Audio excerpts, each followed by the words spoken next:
I'm just always humbled to see how much effort and time goes in to having to put a function like this together, and all these women volunteering for hours on end. I know many of them were up at 5 this morning trying to get this ready and set up for everything. And my heart goes out to all those people who are sitting with children, because we've got 100 children in different rooms. A lot of those are my kids too, so my heart goes out to those sitters watching all those kids while you're here sitting listening, so I really appreciate all their help. So let me formally introduce Tom.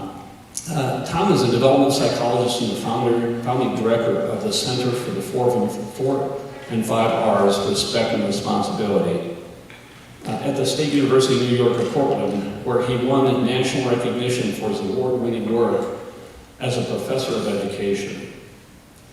He has been called the father of modern character education and has authored several books on the subject, some of which are still here today, by the way. He received the Stanford M. McDonald Award for a lifetime achievement of character education, and he speaks around the world to secular and faith-based groups on the subject of fostering good character in families, schools, and communities, and writes a blog for Psychology Today called Raising Kind Kids. So will you help me give a warm call out welcome to Dr. Tom Lickona?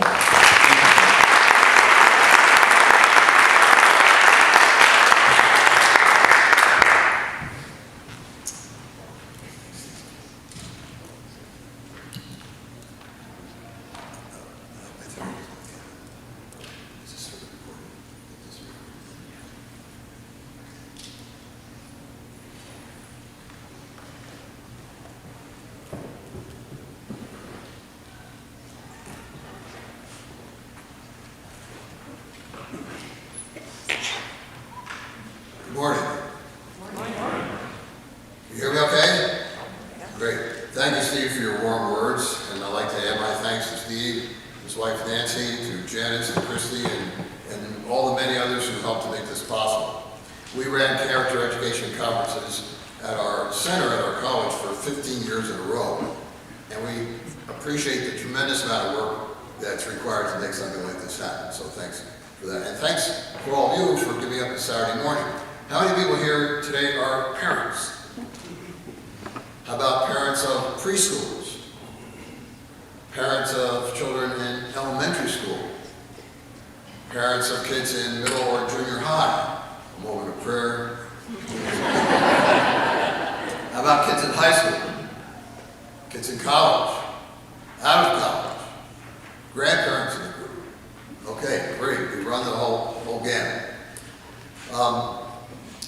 I'm going to share a lot with you in a short time, so I'll talk a little bit fast. My wife always tells me not to talk too fast, but I'm going to move through my presentation fairly quickly. But if you send me an email, and there's my email on the screen, lickona@portland.edu, I promise to send you the PowerPoint as soon as I get back to the airport, or shortly thereafter. So you're welcome to that, and you won't have to worry about taking a lot of notes. Title is How to Raise Kind Kids in a world which is harder to parent in and harder to grow up in. And because it is, we increasingly need to be very intentional about our parenting. Oops, that's not, it was working before. It's not working now. Can we manually advance the slides then? Thanks.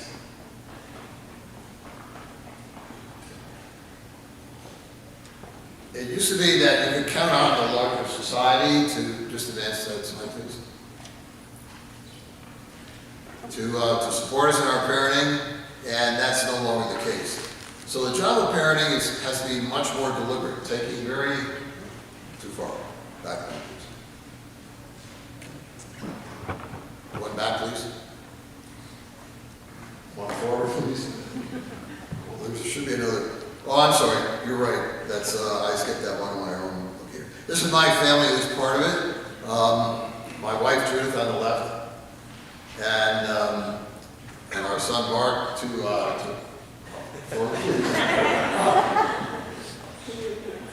There we go. That's Mark to the right of Judith. That's me in the middle. Matthew at the top of the screen. His wife Judith in the center. And 10 of the grandchildren at the time. This is summer vacation in California. 5 more grandchildren came along, and another one's on the way. So we're very blessed to be grandparents of of 15 plus. So, advance please. Here's the slide on intentional parenting. So our task is to create a strong enough family culture to withstand the toxic effects of the surrounding culture. That's really the new challenge of parenting, to be counter-cultural. Next slide, please. Now, if we're going to parent effectively for character, we have to have a clear concept of what character is. What is the content of character? Well, the content of good character is virtue. What are virtues? They are objectively good human qualities, not subjective preferences like taste in music or food or clothes, but qualities that are good for us as an individual. We can't really lead a happy life without them, and good for the whole society. We can't function as families and schools and communities if we're not leading virtuous lives. Now, in our center's work, we focused on 10 essential virtues that are affirmed by cultures and religions around the world. Families of Character has a longer list. Many of them are extremely important for full character development. Orderliness, for example, which is the focus of a forthcoming book that parents can read their children, is a very important virtue. It's not within the 10 that I'll share with you today, but there are lots of others besides the 10 essential that I'm going to share. Wisdom is the first. The ancient Greeks called this the master virtue because wisdom enables us to put the other virtues into practice. It enables us, first of all, to discern correctly. Noah said we can't do right unless we see correctly. Wisdom tells us when to act, how to put all the other virtues into practice in our daily lives, including when they conflict, which they sometimes do.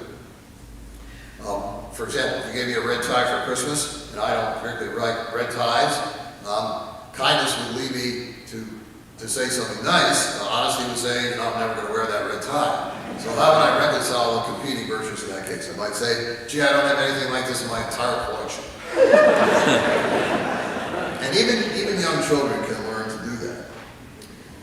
The other thing about wisdom that's terribly important is taking time to stop, to be able to make a wise judgment, to be able to consider your options, to make a choice, and consider the consequences, and so on. Here's a 12-year-old boy in our Narnia Virtues project, which we're doing with a university in England, University of Leeds, using C.S. Lewis's wonderful Narnia novels. You may be familiar with the Chronicles of Narnia, been made into major motion pictures and so on. Well, we have the children reading the books, discussing the books, reflecting on them, and then personalizing them, asking, when have I shown this virtue, as exemplified in an event or character in the story? When have I not shown it? How can I show it more effectively? We ask the children to each do a virtue improvement project where they select particular virtues to work on in that term. Well, here's a boy who says, well, my friends don't really respect you. And it's like peer pressure. They try to push me into it. Usually I would just go with it. But when we started learning about the virtues, I knew wisdom meant like right or wrong. Now I have to think, is this right or is this wrong? Now, acquiring wisdom also means developing greater moral sensitivity, learning to see the moral dimensions of a particular situation, and developing a virtuous vocabulary, something else that Families of Character, I think, does a superb job. Here's a girl, 11-year-old girl, and she says, before Narnia, before the project that we're doing with the children, she said, I wouldn't have had a clue what vices and virtues were, but reading about the characters, you're like, oh, what virtue is that character showing? It's quite fun to think about. If I could do the British accents, it would be even more delightful to hear, but these are all English school children. The next great virtue named by the ancient Greeks is justice. And justice is basically treating others as they deserve to be treated, giving them their due. The great principle of justice in the Golden Rule is affirmed by cultures and religions everywhere. Here are some expressions of that great principle of reciprocity that we call the Golden Rule. Justice also includes fairness, respect for self, others, animals, property, the environment. Respect, we consider the restraining side of our morality. It says don't hurt, don't damage, don't denigrate, don't destroy. The other big side of justice is responsibility for self, others. This includes duty, obligation. Responsibility says do help. It's the active side of our morality.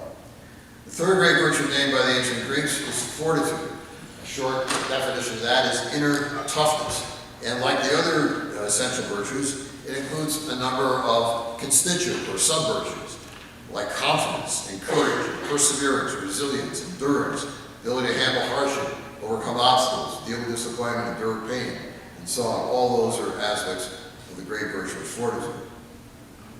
Self-control, fourth virtue named by the Greeks, this is the ability to govern ourselves. The old saying, either we rule our desires or our desires rule us, captures the essence of the importance of self-control. What does self-control include?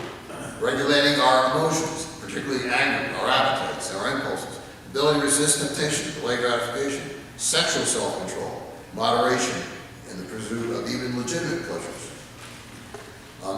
Here's a book that my wife and I are reading aloud, which I recommend to you, by the social psychologist Roy Baumeister and New York Times science writer John Tierney, titled Willpower, Rediscovering the Greatest Human Strength. And they argue that if you look around, many of the personal and societal problems that we deal with are really reflections of a lack of self-control. All those that you see on the screen, an absence of sufficient self-control. In a global survey of countries all over the world, when people were asked to name their chief character failings, self-control topped the list. And interestingly, the school children that we're doing the Narnia Virtues Project with, when they have to select two virtues for a term to focus on, overwhelmingly, self-control is on their list. So the children intuitively know this is perhaps the most challenging of the virtues. Now, a famous study that you may be familiar with, how many people heard of the marshmallow test carried out at Stanford University by Walter Mischel, described in Daniel Goleman's best-selling book, Why EQ Can Matter More Than IQ, where if you were a 4-year-old, you came into Michel's laboratory, you had a nice juicy marshmallow put on the table for you to eat if you wanted to, but the experimenter said, if you can wait, I'm going to run an errand, if you can wait till I'm back, you get a second marshmallow, but if that one's gone, that's the only one you get. Well, many of the kids ate the marshmallow right away. Some of them struggled and finally gave in to temptation, but about a third waited for the experimenter to return and earned that second marshmallow. Now, the most important part of the study, and the kids used various kinds of self-control strategies to do that, the ones who waited. Some of them put their heads down, tried to go to sleep. Some of them turned around so they wouldn't have to look at the marshmallow. Others used self-talk. I really want that second marshmallow. Just wait a little bit. Some made up little songs about the marshmallow. So I mean, even 4-year-olds can create self-control strategies, and if they don't create them on their own, we can teach them. Well, what happened when they got to be high school seniors? They tracked these same students, and they compared the instant grabbers, the ones who ate right away, with the ones who earned that second marshmallow and could delay gratification. And they found all the differences that you see there. The waiters were, at that point, more likely to have positive relationships, better able to make plans and follow through on them. They had greater perseverance, greater concentration, they could handle stress, and they were academically significantly stronger, SATs 200 points on average higher. So tremendous differences. And the researchers concluded from the study that self-control is what they call a meta-ability, sort of a super virtue, whose foundations are established early in life. And you might think, gee, it sounds like the game's over at 4, but the good news is that the self-control strategies that the waiters use, such as the birdie eyes and so on, were able to be taught to the kids who weren't waiters. So the experiment had a second phase, not all widely reported, where the kids who had not delayed gratification were taught the strategies and then were successful in another experiment where they were offered the opportunity to wait. So it's possible to teach these. Now here's something that many schools doing character education use to try to help children who are naturally impulsive develop less impulsivity and better waiting capacities. They use the acronym STAR. Stop, realize that you've got to make a decision, you've got some choices. Okay, think, what are the choices that I have? Choose a choice, and then finally review how that worked. Did that have a good consequence? Would I make the same choice the next time? So basically, self-control, we want to keep sharply in mind, if we're going to do right by others, we have to be in control of ourselves. Now the Greeks didn't get it all. A fifth great virtue is the virtue of love. And this is basically acting in ways that benefit others without seeking recognition or reward. Love is self-gift. It's a willingness to sacrifice for the sake of others, even to lay down our life for another person. Now love includes also many great sub-virtues that constitute that large virtue of love. Empathy, compassion, all the ones down on the list, for forgiveness, Mother Teresa reminds us of the importance of looking for small opportunities to practice love in our daily lives. Great quote from Dalai Lama is that if you want others to be happy, practice compassion. If you want to be happy, practice compassion. So the great virtue of love. Positive attitude is sixth virtue. Terribly important. Now, the big lesson we want to teach our children here is that this is a choice you get to make in any circumstances. Viktor Frankl's book, Man's Search for Meaning, great resource, especially for teens. Your kids can learn a lot about character from character quotations. Have them go on the internet, look up different virtues, talk about them at table. What does it mean? Put it in your own words. How can we practice it? Now, ancient wisdom from the Greeks says, if you want to be happy, you should be good. Aristotle said that happiness was the reward of a virtuous life. But actually, the flip side is also true. And human experience and modern science tells us that if you want to be good, be happy. Now, there's a book that my wife and I read in part aloud together. One of our marital traditions is to pick a book and read it aloud on walks that we take together. And here's one by Gretchen Rubin, a mom of a couple kids, happily married, good job. Several books to her credit and so on, but she found herself increasingly sad, slipping into pensive and sad moods, and she wanted to do something to develop really the art of leading a happy life. And she did the research, and she found that, in fact, there are a lot of studies that show that happy people are healthier, more altruistic, more helpful, more friendly, more interested in others, and so on. And she comments herself that I was certainly more patient, more forgiving, more energetic and generous when I was happy. So if we want to teach our children to be kind, to practice the other virtues, we should teach them the art of happiness. Very important virtue. Next is the great virtue, old-fashioned virtue of plain old hard work. And one of my favorite quotes, well, hard work includes those sub-virtues, initiative, effort, diligence, and so on. And one of my favorite quotes on the importance of this comes from the great basketball coach. How many people followed basketball in college? Remember John Wooden and his amazing UCLA teams? Well, Wooden has a great quote in a little book that he wrote. It says, the goal of life is the same as basketball. Make the effort to do the best you're capable of doing. The effort is what counts in everything. Integrity is an eighth essential virtue. What does integrity include? Number of sub-virtues: following your conscience, standing up for what's right, being honest with others and yourself. The second part is crucial. Honesty with ourselves, not rationalizing, not making excuses. Here's a quote from Josh Billings: the most dangerous form of deception is self-deception. One of the worst crimes against humanity have been committed by people who deceived themselves into thinking that they were doing something that was not real.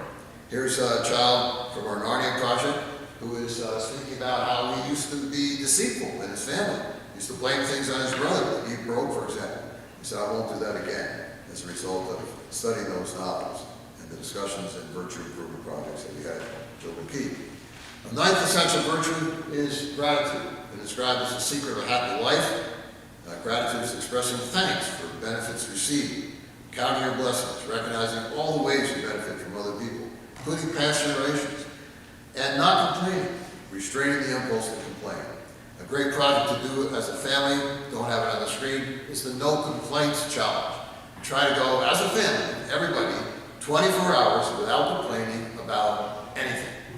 No complaints on anything. Have a discussion. Is this going to be possible? Who thinks they can do it? And then you keep track of the times you slip. It might change a rubber band from one wrist to another. And at the end of the experiment, you say, what made this hard? And does complaining make us feel better or worse? And why is it important to try to restrain the impulse to complain?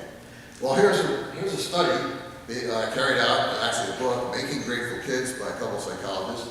And that reports research more than a couple thousand young people across 4 different countries finding these kinds of things, that you're happy, you're healthy, you sleep better, you have better relationships, greater desire to contribute to your community, and in fact, you are grateful and practice the wonderful, important virtue of gratitude in your lives. One of my favorite quotes about that is again the importance of choice. And Burley, it's like love is an act of the will. We choose to be grateful just as we choose to love. If you haven't seen the movie or read the play or seen it perform about Helen Keller, my wife and I watched The Miracle Worker just last weekend. As an adult, when she was traveling around the world speaking on behalf of the handicapped, on behalf of women's suffrage and workers' rights. She said, I thank God for my handicaps. Through them I found myself, my word, and my God. Great virtue of gratitude. Humility can be considered the foundational virtue. Wisdom is the master virtue because it steers the others, helps us apply them. But humility arguably inspires the whole quest for character. Why is that true? Because it motivates us to be the best person we can be. If we think we're perfect, we don't have any humility, obviously we're not going to try to be better. So humility is what inspires us to try to improve in our character. It includes the desire to be a better person, being aware of our strengths and weaknesses, being able to accept criticism, correct mistakes. Many fine quotes about humility. Here's one from David Isaacs, who wrote an excellent book, which I highly recommend, Character Building Guide for Parents and Teachers. It says it's recognizing both our abilities and our inadequacies, and pressing our abilities into service without attracting attention or expecting applause. David Brooks, New York Times columnist, addressed the Character Education Conference in Washington, D.C. a couple of years ago. He had a statement where he said humility, in his judgment, is the essential virtue, and that's because pride is the worst vice. Pride blinds us to all of our faults. Others can see them, we cannot. How can we develop these virtues in ourselves and our children? There are lots of ways. Families of Character program has a terrific resource for doing that. But I'd like to start out with taking a look at science. What can we learn from research that's been done on how parents are able to foster character development in their children? One study looked at 76 different research studies in Canada, the United States, and the UK, and on the basis of analyzing that, identified what the researchers called the Fabulous Five. They focused just on moral character, not performance virtues like resilience or perseverance or organization, but just on the moral character qualities that determine our relationships. And they define moral character the way you see in the screen, the constellation of all those psychological characteristics that enable us to behave in ethical ways. And they found, in analyzing those 76 studies, 8 different psychological outcomes. Now, psychologists typically don't study virtues as such. They study psychological qualities that they measure through the various kinds of tests that they've developed. And these are 8 that were used in these 76 different studies. Some studies focusing on one, some on others. And you see they range from empathy all the way down to self-control. Well, what were the Fabulous Five parenting practices that related to these 8 desirable outcomes? These were the 5 that emerged from this meta-analysis. First of all, what the researchers called demandingness. That might sound kind of a tough term, but it actually means setting high, clear, and scaffolded expectations, age appropriate and so on. And that was linked to several of the character outcomes that we just saw. The second was nurturance or responsiveness. This is all the ways that parents express love for their children.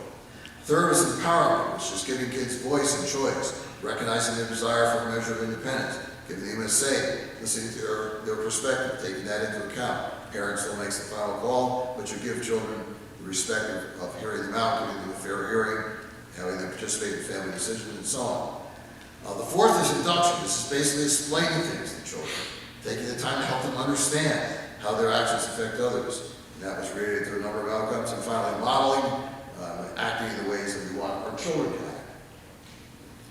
Now, is there other research that confirms the findings of that analysis? Well, there's a great study, a very important study done, that was published under the title The Altruistic Personality by Samuel and Pearl Oliver. And Samuel lost a number of his family members to the Holocaust, but a peasant Polish woman saved his life, and later he and his wife Pearl tracked down 406 people who participated in the rescue, saving Jews from the Holocaust, and compared them to people in the same Nazi-occupied countries that did not get involved in rescue work. How did the rescuers remember their parents compared to how the non-rescuers? Well, here's one thing that emerged. Compared to non-rescuers, rescuers were much more likely to say that their parents both modeled and directly taught moral values. One woman, my mother, always said, do some good for someone at least once a day. You can summarize this by practice what you preach, that's the setting good example part, but also preach what you practice. That's the induction part, explaining things, you preach what you practice. The modeling is the practice what you preach. Both are important.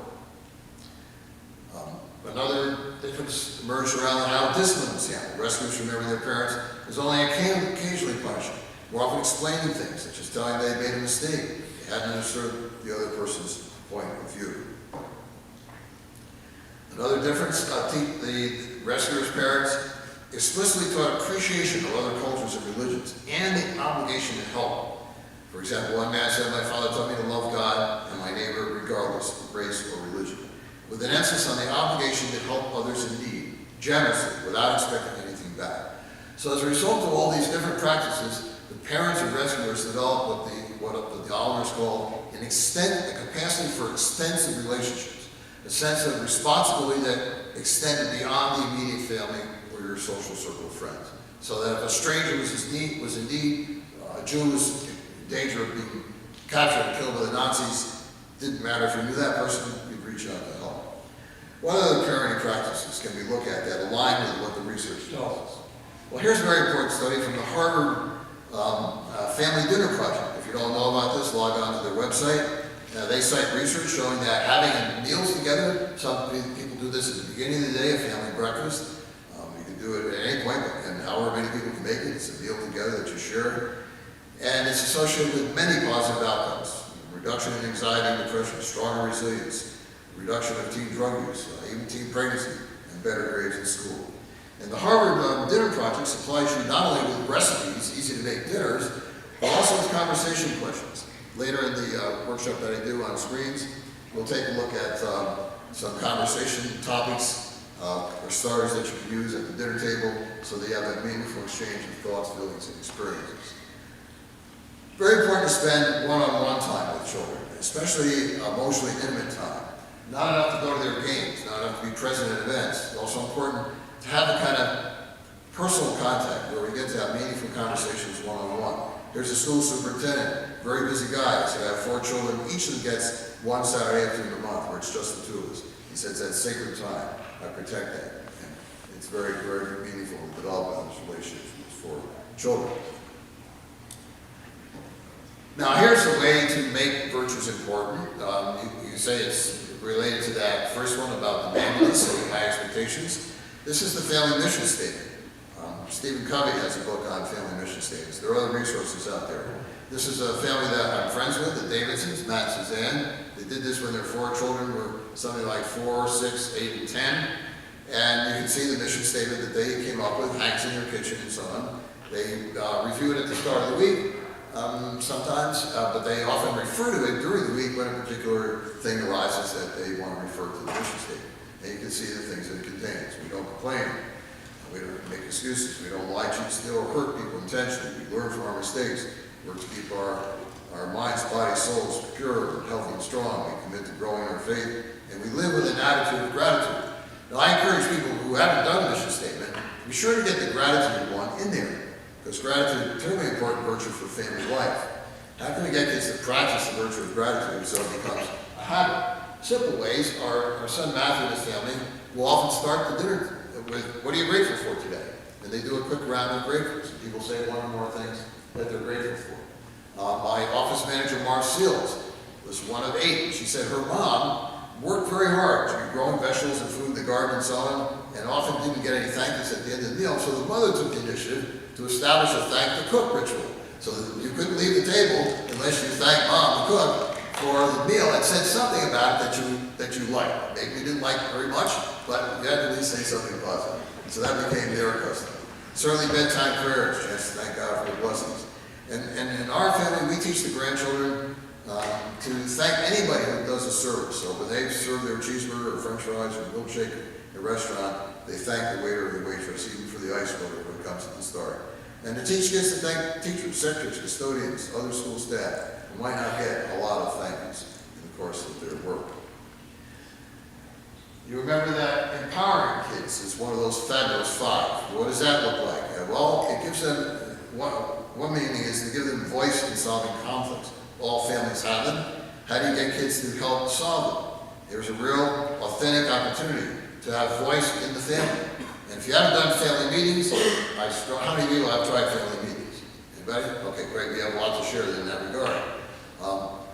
terribly important. This is our recipe, those steps you see there. You have in your handout that you picked up on the way in, an article by me toward the back of this issue of our Senator's newsletter that has 7 tips for having a positive family meeting. If you don't follow a good structure, they can go off the rails, but if you do the kind of preparation and structuring, you're likely to be able to solve some real problems. And then you put that up in the fridge. There's an example of a mom who did this on her own. She didn't have a dad around to help her. And she said whenever she got on the phone, the kids went crazy. And she was a second grade teacher. She needed to talk to parents. She wanted to keep in touch with friends. So they sat down and started out by saying, okay, here's the problem. Let's see if we can solve this fairly. What do you guys feel about this? Kids told their feelings. She told hers. And they said that it's really tough on them that she was on the phone so long. She didn't get to play a game that she had promised to play with them. And she realized, well, from their perspective, it had to be considered. And that's the agreement they ended up with in their family. Now, very important to write all this down and follow up on it. Here's another example of mother with young children. And this illustrates the importance of strengthening the opposing virtue. If you've got meanness going on, you want to practice kindness. And in this case, James and Elizabeth were mean to each other, fighting constantly. They had a family meeting. And a key part of their solution was that everybody would try to do and say nice things. And that they would make a running list of those on the refrigerator so that the kids could see the growing record of acts of kindness. And in the follow-up meeting, which was crucial, you have to have that follow-up meeting a couple days later, maybe a week later, it was reading aloud all the nice things that had been said and done, and James had written down Elizabeth's. So that was really critical. And you can see that in all this, the really helpful metaphor, I think, is to think of yourself as a character coach. Many of us realize that many people have taught a sport, for example. All right, you know that if you teach a sport, you don't give a lecture about how to hit baseball or serve a ball in tennis, right? What do? You demonstrate it. They say, oh, you try it. You give feedback and encouragement. Oh, yeah, try it again, more feedback and encouragement. And it's the same thing with character development. So think of that metaphor of being a character coach. It takes that kind of patience and teaching step by step by step so the kids get to practice. Hugely important way of doing this is chores. Some kids do chores, but they get paid for them. That's not a good idea, because then they're not making a contribution that teaches the virtue of helpfulness. Chores are a way of paying back, of expressing their gratitude for all the benefits they receive in families. And when kids have that experience, it develops a wider concern for others. So all this can be summed up with a great quote from James Stenson, that children develop character by what they see, hear, and what they are repeatedly led to do. And it's the directed practice that is the most important part. That's the principle that I think the Families and Character Program has implemented at the core of what it does, the directed practice. I want to stop at this point and take at least a couple of questions. There's more that I didn't get to, but you'll have the whole presentation. I conclude with a section on the importance of faith and nurturing the life of faith in children. That's a tremendous support for them, and living out the life of character. And those two things go hand in hand. But who has a question right now? In a thing like that, what I do in my college classes, I give you a 60-second buzz break, turn to a neighbor, and share a reaction, and begin to formulate a question on the basis of your short conversation. So, a minute buzz break, turn to somebody, share a reflection on the left.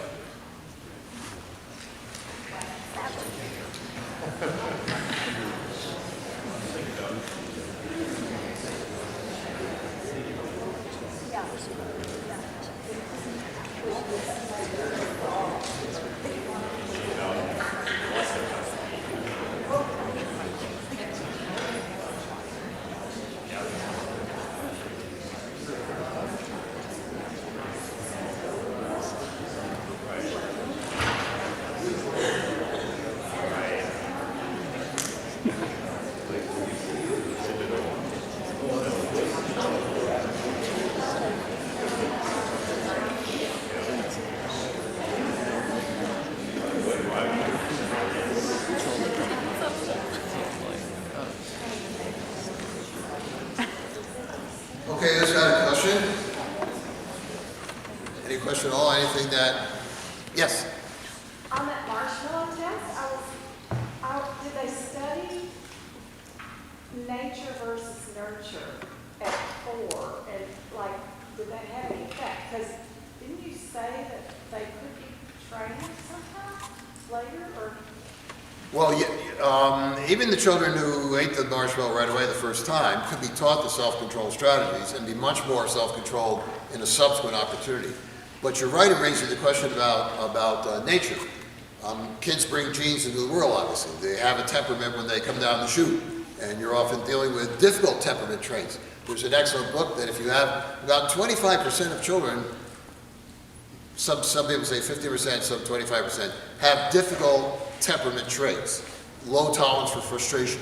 They're naturally anxious in new situations. They're set off by small things, even the feel of a certain fabric, having sunscreen put on, they go into a race. I mean, all kinds of things that have to do with their innate temperament. So when we're raising children of character, part of our being sensitive to the individual differences is understanding their temperament trait, and then helping them be aware of it. And then, you know, if you're entering a new situation, like the person who edited my Kind Kids book says, my 6-year-old clings to me like a limpet when he goes into any kind of a social situation. There's a lot of anxiety. Well, you can be proactive and anticipate that. Now, this is a new situation. You know, you're going to be really nervous. You're going to feel your heart racing, but it'll slow down.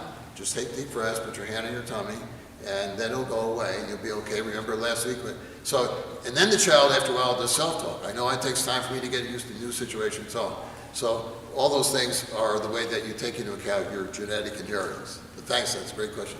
Somebody else, please. Yes? I know there'll be a breakout this morning, but I'm curious your opinion on the role that sports play, good or bad, in the development of character. Sports has tremendous potential to build character. And if you look at people who played for somebody like John Wooden, if you've got a coach of character, the players develop character in response to what the coach does. If you've got a coach who's a bad role model, the reverse can be true. There has been research on the moral reasoning of athletes, and the longer they stay in competitive sports, the lower their moral reasoning goes. That's bad news, because it suggests that competitive sports is often teaching the wrong lessons: win at any cost, cheat if you have to, yell at the ref, don't be a good sport, use trash talk. There's a lot of that stuff that goes on, and it can even be the dominant paradigm in a lot of competitive athletes. But if you do use sports well, and you do even college sports well, it's tremendously potential, powerful in contributing to the kind of character that John Wooden produced in his athletes. Great question. One quote is that sports reveals character.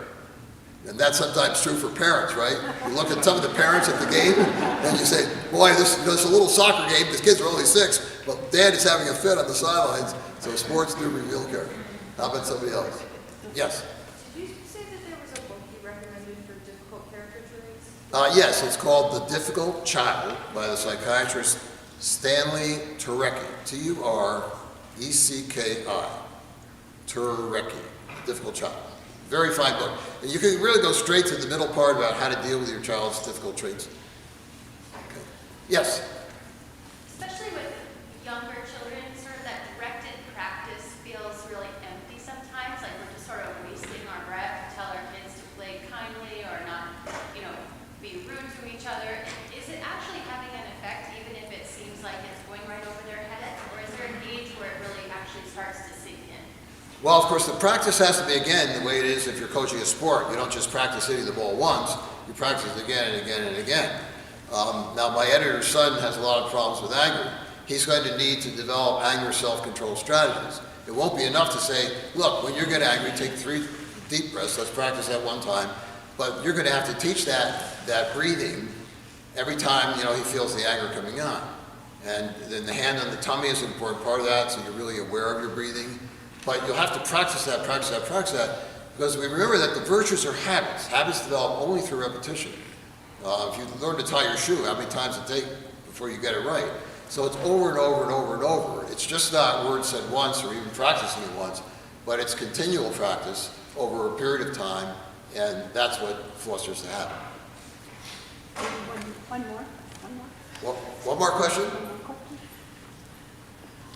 Maybe I can steal 1 minute from the general session to do some slides that I didn't get a chance to do. Just put me unseated. I'm probably 1 minute over my overtime already. I have this new computer that shuts off when I'm not talking to it or using it every second, so I got to go back.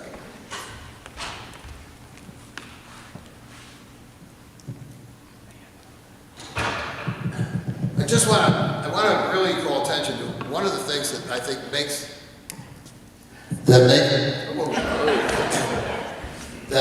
raising kids of character harder than it's been historically, perhaps for a long time. And that is the global sexual revolution, the dominant cultural revolution of the last half century. It's radically changed the environment our children are growing up in. So as part of our parenting, we need to pay a lot of attention to this and do the best we can to cope with it. Now, the research is encouraging. Here are some factors that delay sexual involvement, and you see that parents play a big part. So does religion. Dads play a part. The closer they are to their children, when they talk about the reasons for holding off on this ultimate intimacy, one expression I like is, you save the ultimate intimacy for the ultimate commitment. You join your bodies when you join your lives. And that makes sense to kids. We need to speak in ways that appeal to their intelligence. And our center's website, which I encourage you to go to the section on character-based sex education resources. You can download 10 emotional dangers of premature sexual involvement. My wife and I wrote a book with a chapter on these 10 emotional dangers, true stories from the life of teens. And kids resonate to real stories of the human heart. An example of the stunning statistics about the importance of the emotional stuff. The rewards of waiting, kids need to understand what those rewards are. We need to articulate a vision like this. There's that line about the intimacy, saving that. I've developed something called the True Love Character Test. If you go on our center's website to the issue that under the archives called Daughters in Danger, there's a True Love Character Test that's part of that, where you look at the person that you're romantically attracted to through the lens of character. One of the most important decisions our children will make is who to marry, and often they decide unwisely. So we need to talk to them about the character traits you need for marriage. In the session on screens, I'll do something on pornography, the importance of the family media plan, we'll talk more about that, and some of the research. On fostering faith, again, the research is encouraging. God is good for kids. Their character is better when they practice a religious faith. And they choose friends who keep them out of bad activities. We also need to think about why a lot of kids fall away. And there are a number of reasons for that. Arguably, they don't have a personal relationship with God. You don't get that unless you think of God as a person and experience God as a person. And you don't get that unless you communicate. You can't have a personal relationship with anybody on the planet if you're just not talking and listening. So kids have to learn prayer. And Steve and I heard a wonderful homily this morning on silence. Kids can begin their prayer in silence. Mother Teresa said that. And it'll be gradual. All character growth is gradual. But here's a boy who said, never used to pray, but now he always gets some kind of help. Might not be what you're asking for, but you get help. And of course, our model is tremendously important. Here's a young mother at 4. Dad always closes his letters with, work hard, pray a lot. Never sounds phony.